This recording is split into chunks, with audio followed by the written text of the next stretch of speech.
میری والدہ صاحبہ کی طبیعت ابھی بھی ناساز ہے. ابھی میں مغرب کے بعد گیا تھا، ان کی عادت کے لیے اسپتال میں ہے. تو خصوصی دعاؤں کی درخواست ہے، اللہ ان کو صحت عطا فرمائے، اللہ ان کا سایہ تا دیر سلامت رکھے. ان کی دعاؤں کی ہمیں اور آپ سب کو بہت زیادہ ضرورت ہے. میری والدہ صاحبہ الحمدللہ بہت زیادہ دعا کرنے کا اہتمام ہے. چند سال پہلے مجھے یہ تھا کہ میں والدین کے ساتھ نہیں گیا، تو والد صاحب کا انتقال ہو گیا تھا. بہت تھا کہ ایک سفر والدہ کے ساتھ ہو، تو والدہ کے ساتھ میں گیا تھا.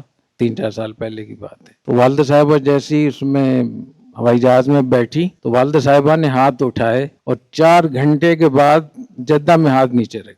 اتنی زیادہ وہ دعاؤں کا اہتمام کرتی ہیں الحمدللہ ہمارے لیے. اور والد صاحب مجھے فرمایا کرتے تھے کہ ساری رات مصلی پہ بیٹھ کے آپ کے لیے جامع کے لیے دعائیں کرتی ہے. اس پورا نظام ان کی دعاؤں سے چل رہا ہے. تو اللہ ان کا سایہ تا دیر سلامت رکھے، اللہ ان کو جزائے خیر عطا فرمائے، اللہ ان کو صحت اور عافیت عطا فرمائے.